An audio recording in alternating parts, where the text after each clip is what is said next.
What I'm going to talk about today is I think it's I have a responsibility now to, as I've been on my journey, and I call this the hero's journey. This speech is going to be called the hero's journey because it's going to be about a journey that we all take, and that at the end we want to get to that end that I'm going to be talking about. But the responsibility that I know about this speech to get across to you, if there's ever a time when you're going to listen to a speech, or I don't want to call it a speech, I would call it just I'm sharing with you some very valuable things. And things that I've learned in my life as I went on this journey. And it's extremely powerful what I will be talking about. So, you know how you kind of tune out, you got a speaker, teacher's not teaching, she got a guest speaker, and maybe I'll listen, maybe I won't, maybe I'll listen to my iPhone or whatever. I'm going to say today, and I'm not bragging, and it's not my ego, listen to what I'm telling you today, because it's going to be good. It's going to be really good. About 30 years ago, when I first started teaching, I was looking for positives that I could share with my students. I wanted them to enjoy my classes. I always had a good sense of humor, so I would always kind of throw that out there. And in fact, I would like to share that Julie right here, she was one of my students, and I actually was, she was one of my student golfers, because I coached golf at Westland High School. She was there. So I want to welcome her and her boyfriend Kyle. I didn't teach Kyle. He did go to Westland, but I didn't teach him. But I'm so glad that they're here because they're going to see a side of me that they haven't probably seen for a long time. But about 30 years ago, I was looking for things that would help me to be a better teacher. And I ran across Anthony Robbins, who's this, guru about, doing better with your life, setting goals, a whole bunch of things. And one of the things that he said that imprinted in my brain so much was that people in general, as soon as we are born, we are drawn to pleasure and we repel pain. Everyone. As soon as we're born, we are drawn to pleasure. Another of my gurus that probably none of you have ever heard of, I see him online a lot. His name is Bashar, and he's a channeled entity. But he says, follow your bliss. Follow your happiness. Follow what makes you the happiest. So with those ideas, I start my talk today saying that, yeah, I was a different gender at one time in my life. And now that I'm not that, I am following my bliss. I'm following my excitement because there are things that we know that we want and love. All of you are on a journey right now for an occupation of some kind. Am I right? And that occupation better be something that you like, or you're going to be miserable once you get a job. It should be your passion, right? You go to this class, not that this class subject is going to necessarily be what your passion is, but it's going to lead you to what your passion will be in your life. So, with that in mind, you all know what I'm going to be talking about. When we are born with what I call a light.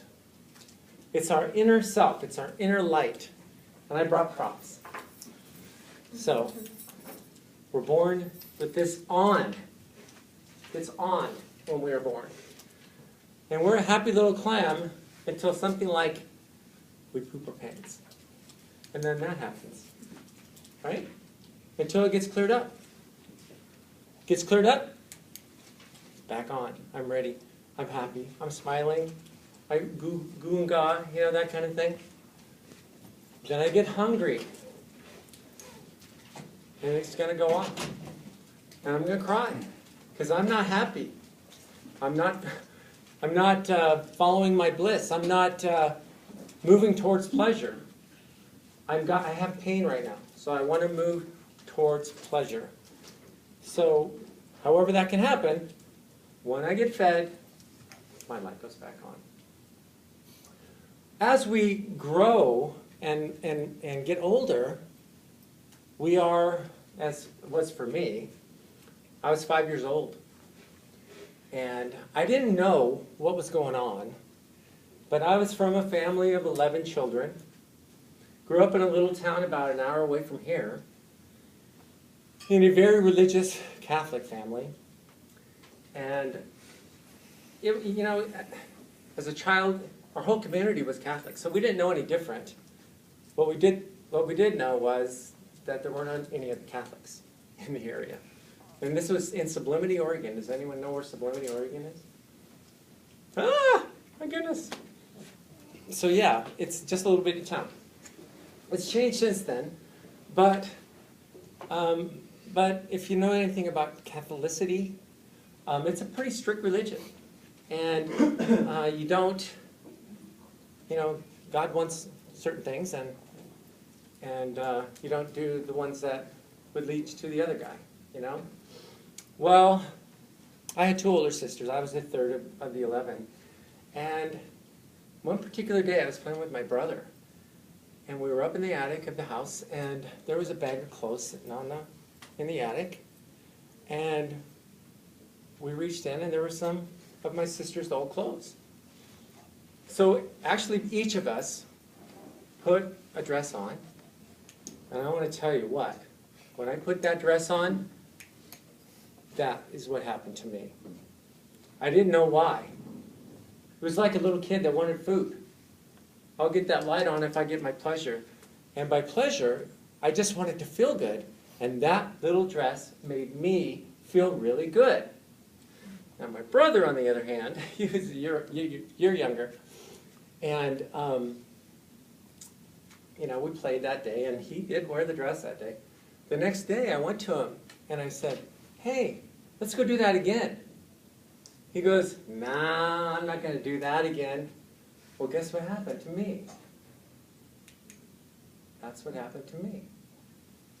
But what happened at that moment was, I let him control me, control this, control my life.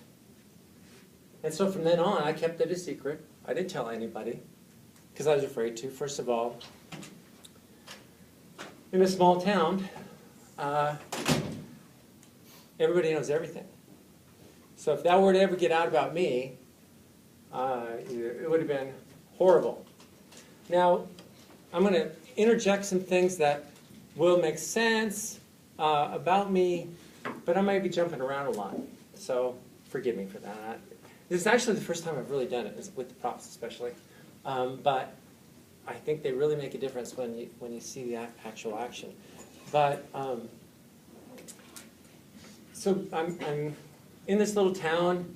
No one does what I do that I know of. I'm certainly not going to say anything to anybody. And then I find out, as I get into adulthood, that I wasn't the only one at the time in my family that was like this. My father was also a transgender person, and I never got to talk to him about it because he died when he was young. He died when he was 55 years old. And I'll tell you what, his life was like this all the time. He was not happy. He worked hard. He was a logger. He worked for my uncles who owned a business.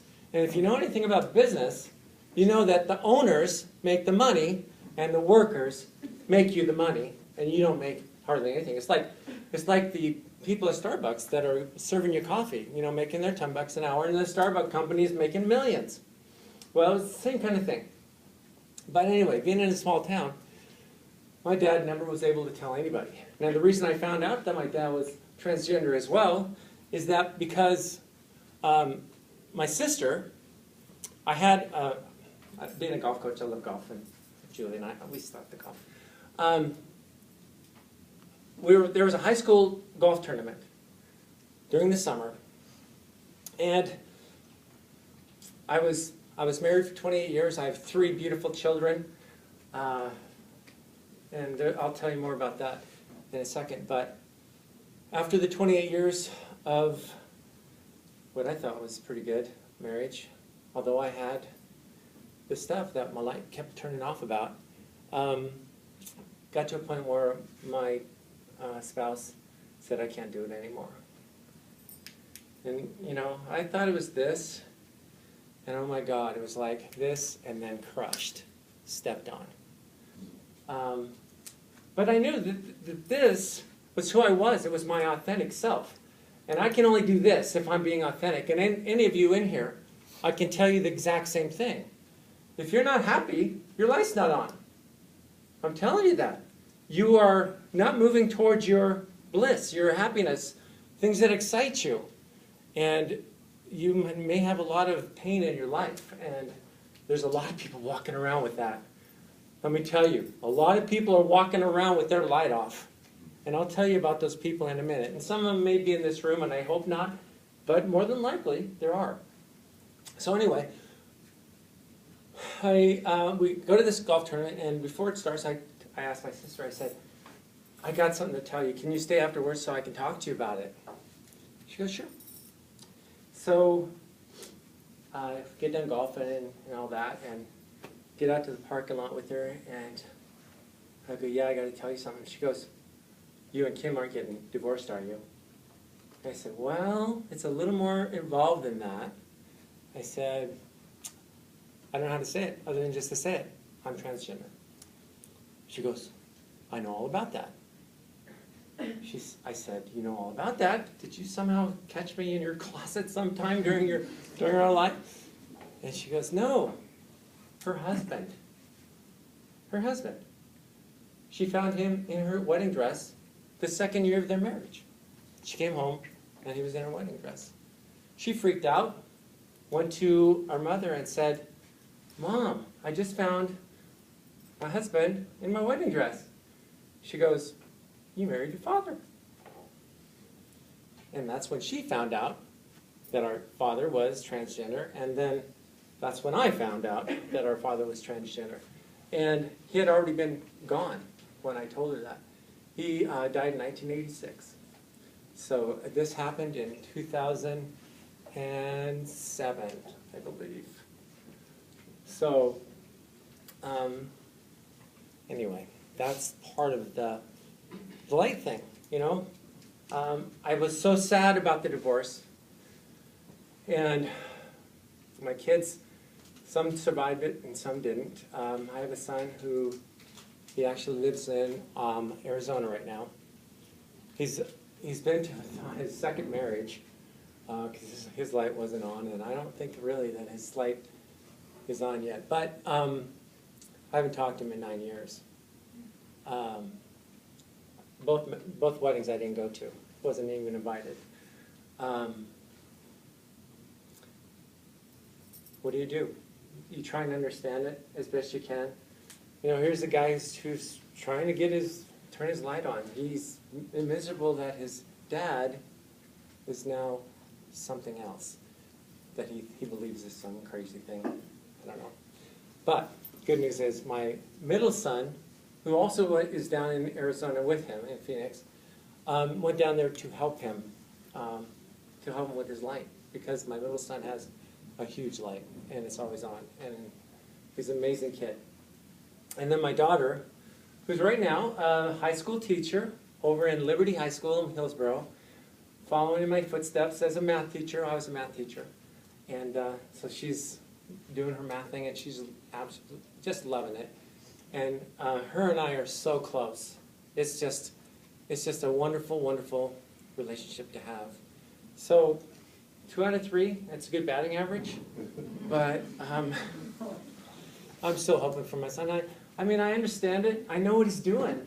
It's like, and I'll get to my second prop, which is like the first prop. As we grow older, especially, you know, we're little on the playground, in first grade, second grade. What happens in those grades? We come to school so excited. We're coming to school like this. We are. And the teacher helps us with this. If they're a good teacher, they do. But guess what happens out in the playground? You get on that little playground, And someone has this, and they see you're this, and they want that for themselves. So what are they going to do? They're going to make fun of you somehow to make your light go like that, so that theirs goes like that.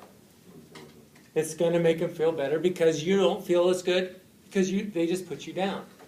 Well, that's not where it ends. This is something that continues all through our lives. And we don't even realize that we are dealing with lights. But they are so much more, and I'll explain the big definition at the end, which I'm saying. So we get older. Now we get into after the playground thing, and we still don't know why this happened. I had it on, now I don't feel very good. Mom, they were making fun of me on the playground today. Well, it's okay. You're okay. You're a good kid. They're just a meanie. They're just, I don't know how to explain why they're so mean or why they're like that. But why they're like that is because for some reason they're moving away from pain and trying to get pleasure, and the pleasure they're deriving is not very authentic. In fact, it's kind of a fake pleasure because by putting someone else down, they're getting the light from it, which doesn't last very long. Not very long at all. So let's advance that a little further to relationships. Now we're looking at each other saying, you are cute. Boom. Oh no. Well, that one does. You're cute. What does that do? Someone who doesn't have a light on, it's going to turn their light right on. But guess what? That's not a very long-lasting thing. It's a nice compliment, but the person who said it probably wanted a little bit more than just to say it. You know? So then we move into okay, I'm going to ask you out because you're pretty. Oh, I want to go out with you too because you're handsome. And they end up hooking up. But if they are both like this, if both of their lights are off, they are going to be stealing each other's light as often as they can. And the lights that they give each other are going to be false. So, you ever hear someone say to you, I love you? Of course we did. A partner who says I love you, is their light on when they tell you that? Because if their light isn't on, what they're wanting from you is to have you say to them, I love you too. So that it's a turn on, you turn my light on, I'll turn your light on. Well, guess what happens? Those lights go out eventually. Till they say it again, oh, thank you. Thank you, I needed that. I needed you to tell me that. I needed you to tell me that I'm worthy and worthy of someone liking me. That's the bottom line is. We want people to like us. We want people to validate us. Because when they validate us, that's what happens. I'm worthy. I'm a good person. I can get someone to like me. And if it's not like that, they're looking for someone else to do this to them. You look at, and I got to tell you, when I was married, I had a really, really good marriage. We never fought at all. But all the people that we would be around, all the couples that we would be around, would fight like cats and dogs. We would just stare at each other and go, can you believe what they just said to each other? And they would. And they would say, oh, F you, to their spouse. And they'd go, pick up that stuff. It's right. They would just be rude to each other. And then, they're like, I love you. Lasts about that long. It wasn't I love you.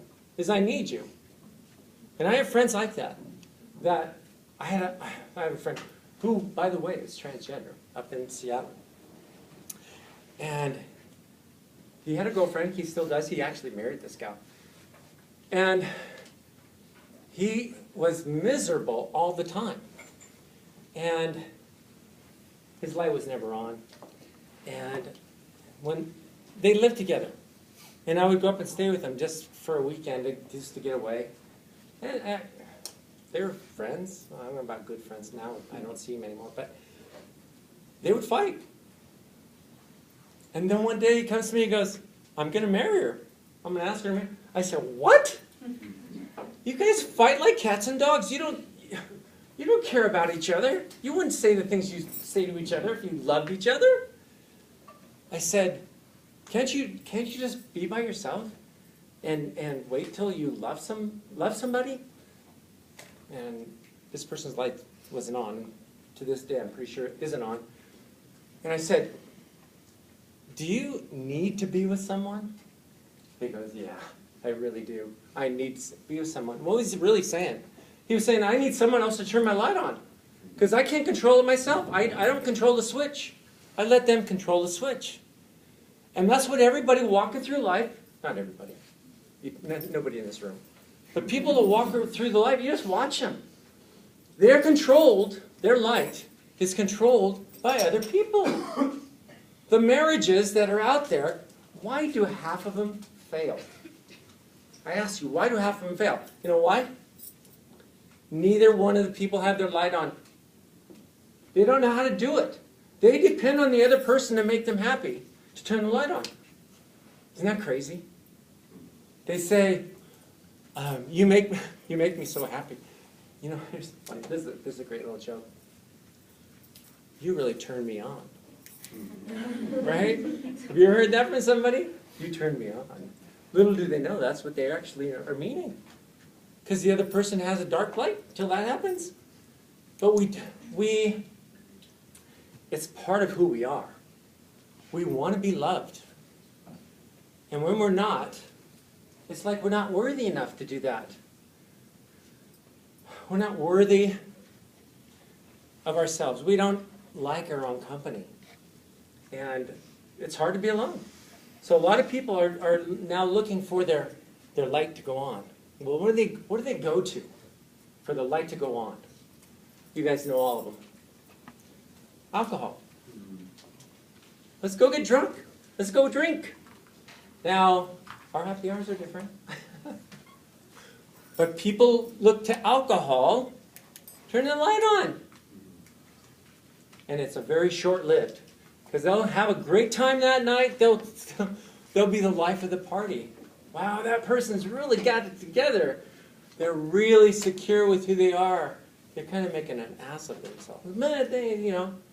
Well, the next morning they're hungover, and guess what? Their light went off during the night. By the time the hangover hit, they did not know that alcohol couldn't keep their light on. They tried it, just like they tried a spouse. Spouse is not going to keep your light on. Someone that you're with is not going to keep your light on. You are in control of your own light. And when your light goes on, holy crap. Well, thoughts. This is the light that you want to have on when people will know that you have a light. This is my light. Now, if you're on the playground and a little boy comes up to you and says, "Ew, you got zits on your face," or whatever, or in high school even, I just go like this. My light's on. You can't turn my light off. You can't do it. I'm good. I don't care what you say to me. I don't care what you think about me. I'm good. Another one that I hate to say it such, because I just had a really, really tough deal with one of my close friends. Politics. The political arena in our world right now is so divisive.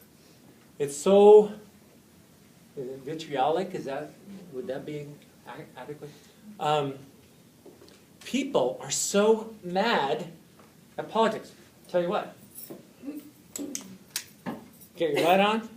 People's lights. Someone says Trump. It goes like this.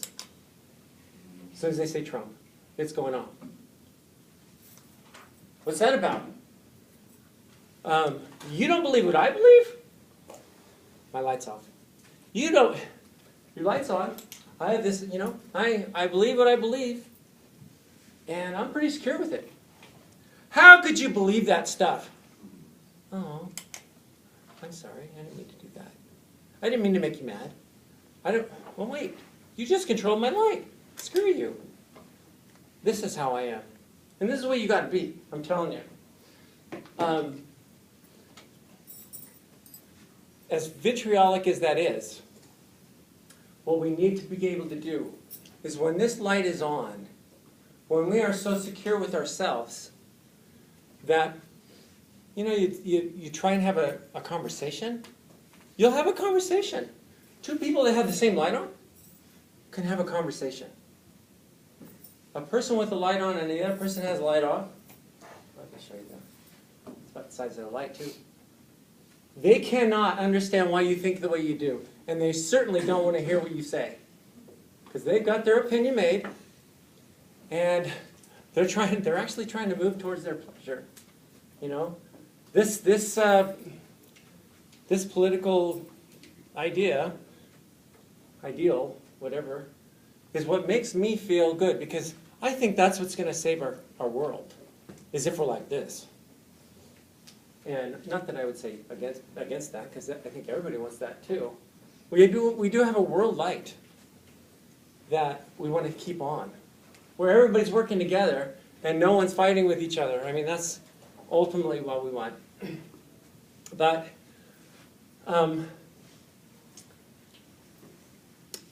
open-mindedness is what a person like this has. Do you have ideas? I'd like to have a conversation about it. Not if you think the way you do.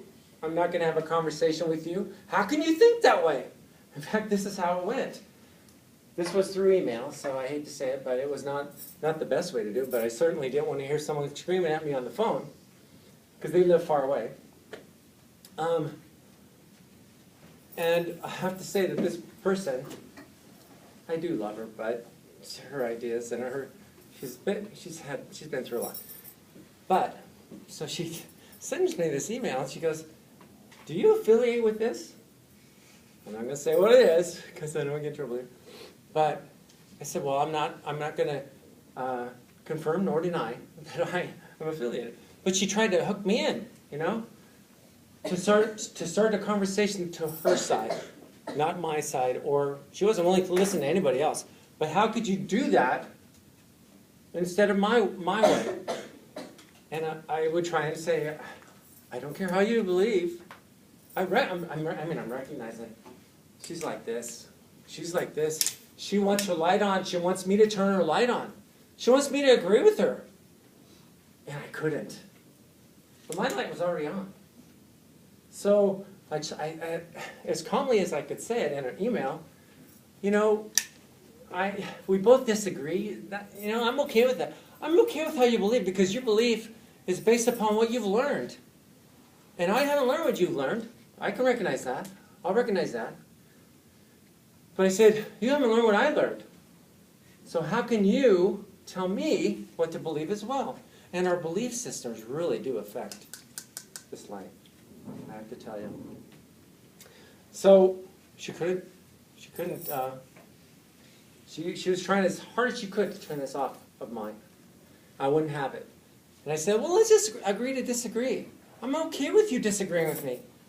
I still care about you, Oh, no.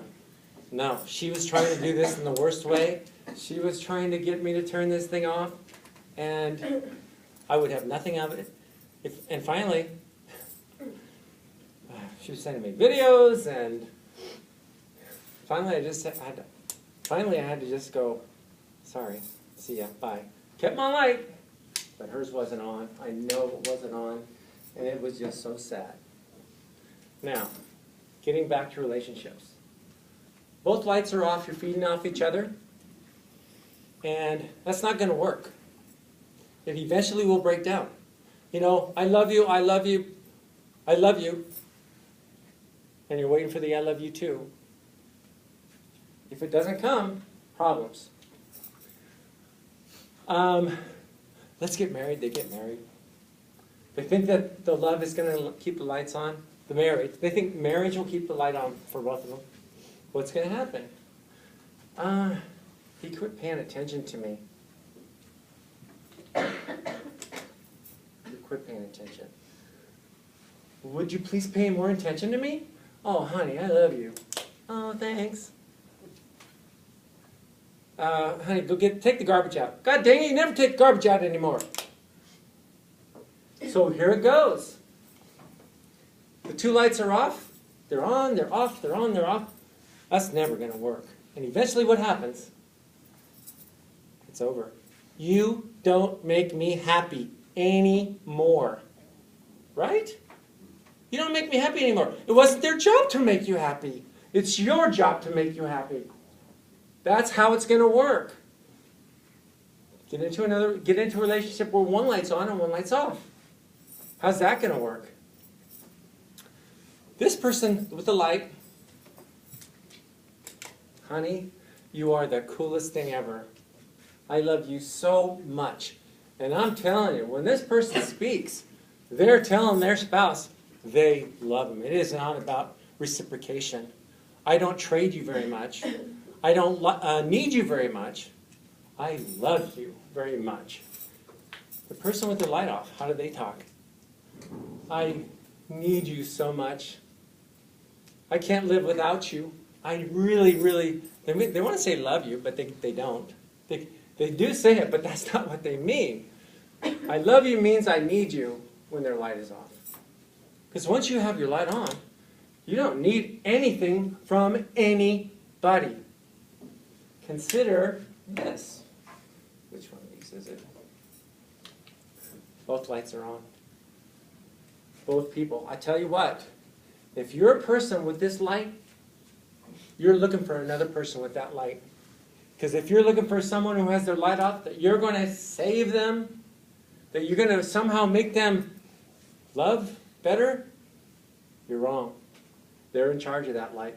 You're not. So you can tell them till you're blue in the face that you love them. Until they believe in themselves, to tell themselves, I'm worthy of myself. I love myself. I don't need you to love me. I don't even need you to be in my life. But I sure wouldn't like it if you weren't. I really, really care about you. But I need you to care about you. So that we can make this work. Because it'll work. How could that not work? Two people with their light on? How could that not work? And guess what? If they ever did split, they'd still love each other. It wouldn't matter to them. They go, well, my goals are going to go over here. Do you want to come with me? I don't need you to. I'd like you to, but I don't need you to. And they'll split amicably. So, unfortunately, this is what's happening in our world. The people are walking around like this, looking for spouses, trying to get that person that will make them happy. And when they don't make them happy, you don't make me happy, we're done. Oh, wait a minute. You mean I was supposed to do that to myself? Yeah. So if there's nothing else I say today that will make sense to you, is that you're in charge of your own light. And guess what that means at the end? Remember the hero's journey? Remember the whole thing was about getting to the end? Our whole goal of this life is to get there with that. With this. Beaming to everyone you see. And what does it represent? This light represents self-worth, confidence, self-love, and even more so, unconditional love to everyone else. Because you don't need anything from them. You're good. Not only that, but you have so much, you'll give it. It'll just come out. You need some more? Here's some more. It's like if you had cups, you had the pitcher. This is the pitcher, and all the cups are sitting around. Unfortunately, some of those cups have holes in them. So you'd fill it up, which would turn the light on just briefly, and they'll feel good for a moment, and then it'll slowly drip out. And they're back to being like this. And they're back to looking for somebody else to make them happy. So I guess to make it I don't know, how we doing on time? We got, it's 1:21. Okay. We got 1:50. Okay. We'll have time for questions if you have any. Gosh, now I just lost my train of thought. Oh yeah, the hero's journey. So you get to the place where you're totally okay with yourself. You can love yourself where I am. I do a lot of things in my life that make my life more vibrant. I'm totally content being by myself. I love my own company.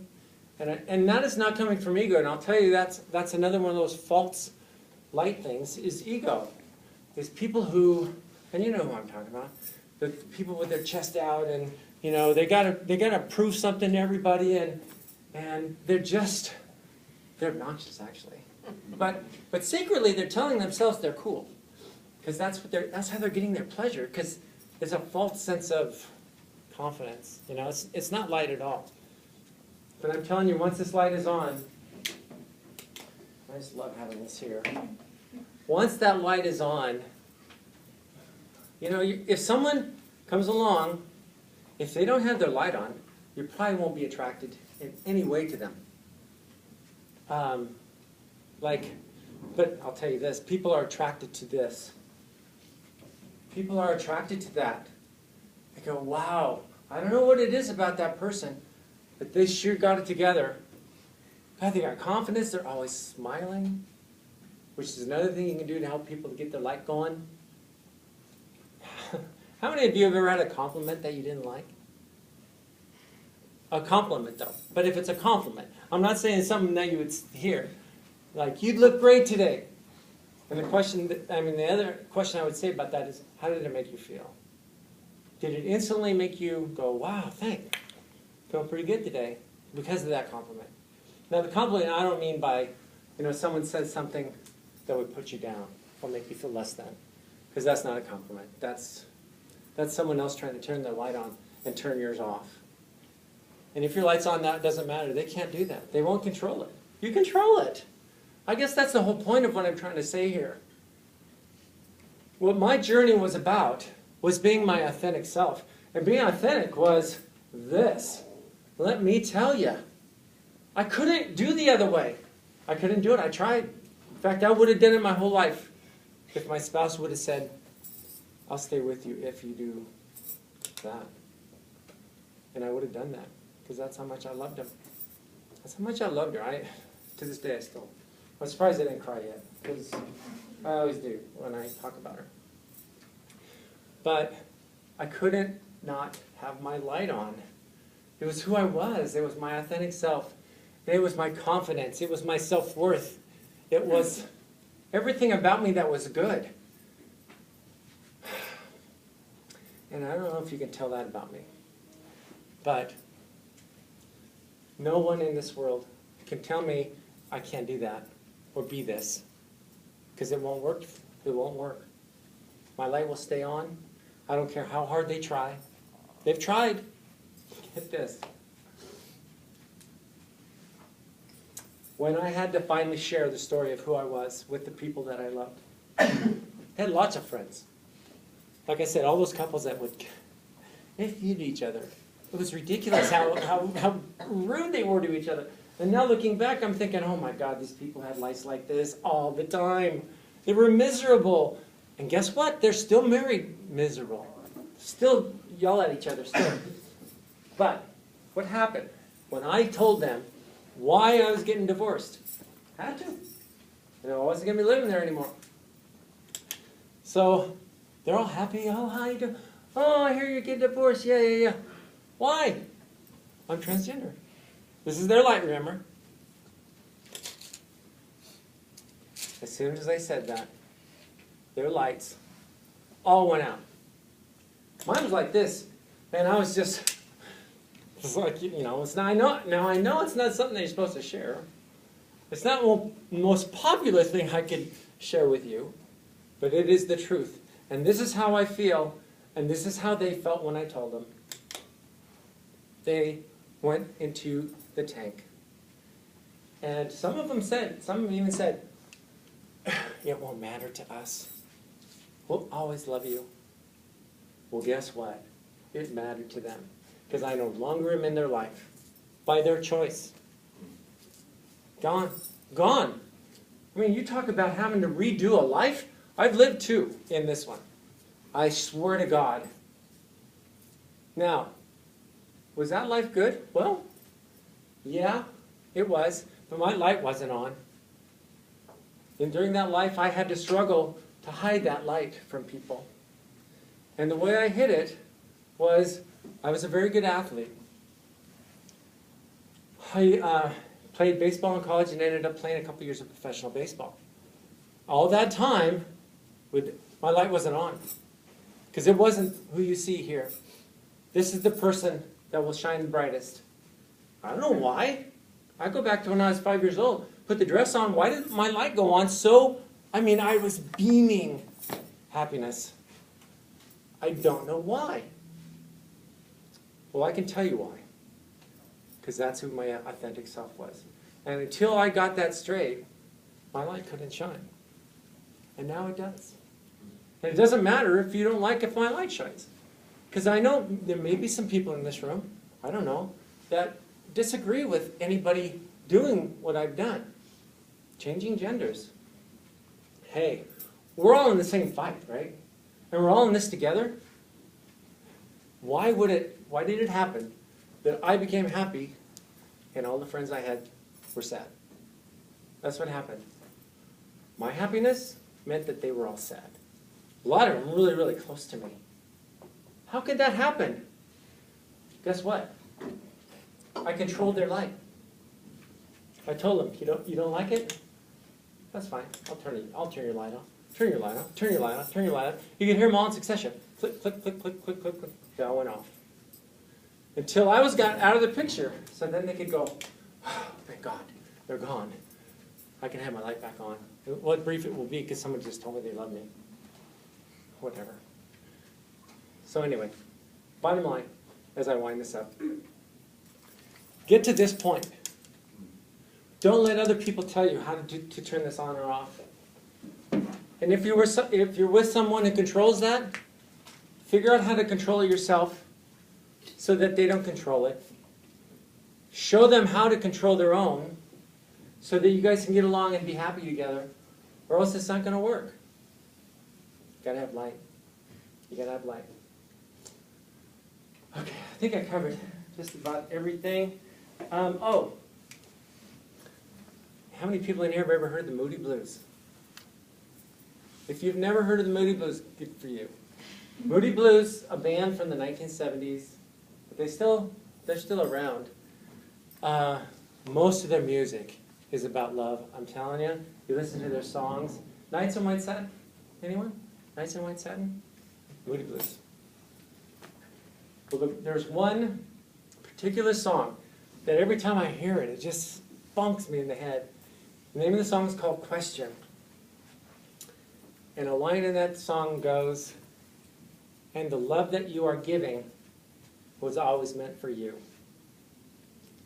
So the love that we give out can really turn on ourselves, because that's who the person is that really maybe needs it the most. And until your light is on, you certainly can't share love. The love that you share with other people is kind of empty until you really know. Really knowing love is self. It's self-love. It's what it is. And as soon as you have it, you can give it away, and people will recognize it as, wow, what a neat deal. So anyway, hope that made sense to you. I guess I could add a few other things. Things that turn light on for, sex. We'll turn it on, of course, it's pleasure. Drugs. Lots of things will falsify your light. But as was my journey, I didn't really realize how huge of a thing it was. That, especially when you control it yourself. Get to the point where you control your light. You always have it on. You don't need a switch anymore. And you can share it as much as you want, and people will gobble it up. They absolutely will. I'm not kidding.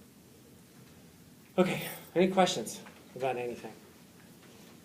Background, I certainly didn't cover it all. Is it okay if we clap first? Sure. Yeah.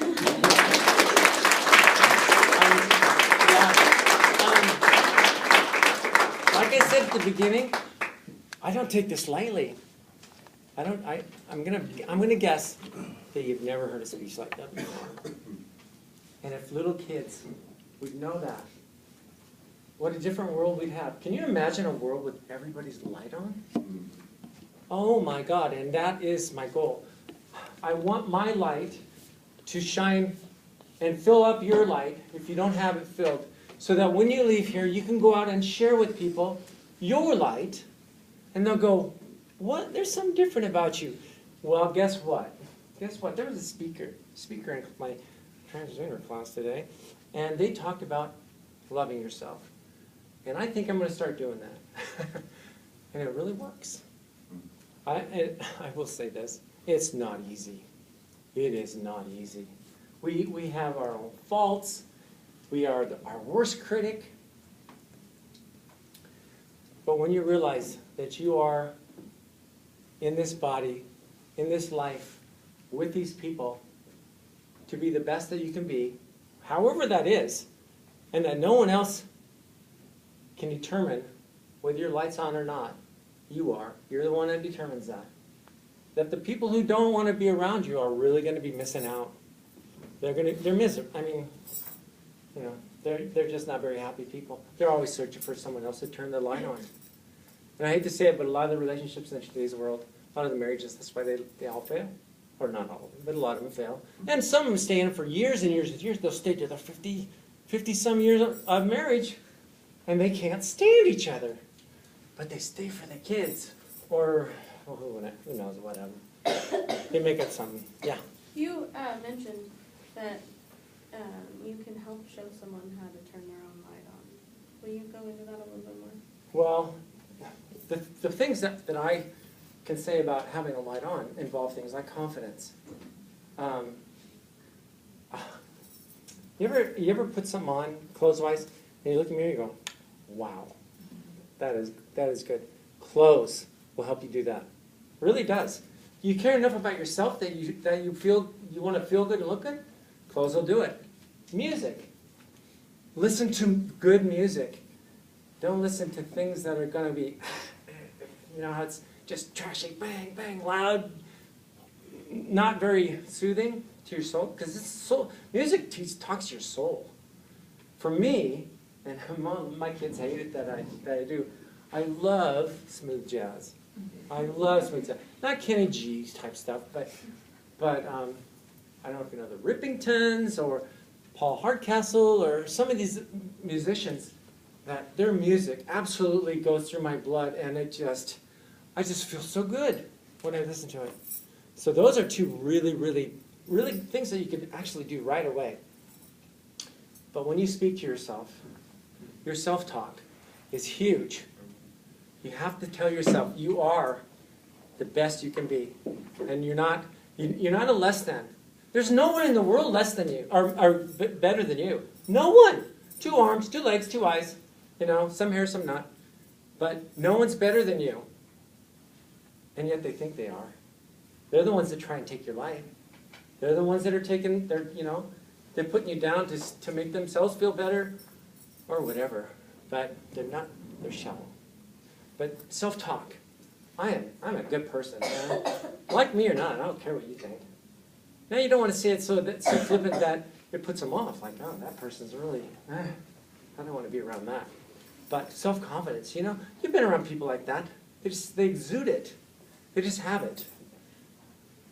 There are a lot of people out there that have their light on. They really are. You can spot them. You know right away that they're not fake at all. And that's part of it too. You're authentic. There's not a fake bone in your body. You're telling them the way it is because that's how it is, right? You're not making stuff up about it. And believe me, I'm not making this stuff up. You cannot teach what you don't know. You cannot fake this. You cannot tell people to do something if you're not doing it, because that's not how it works. You've got to be, and like I said, hero's journey, bam. I won that journey. And I'm not done yet. You know, and no one's going to turn my light off. Ever. Ever. So, yeah. I don't know if that answered it. You gotta be to a place where fake it till you make it. You know, if you have to, Yeah. fake it till you make it. You know, exude the confidence that as much as you can muster. But I'm telling you what, you're worthy. Self-worth. You are worthy. We're all worthy. We're all such. Well, and if anyone who is a religious person would say, we're made in the image of God. How could that be a bad thing? You know? So, anything else? Wow, that was quick. And, well, thanks again for having me. Deb, thanks for having me.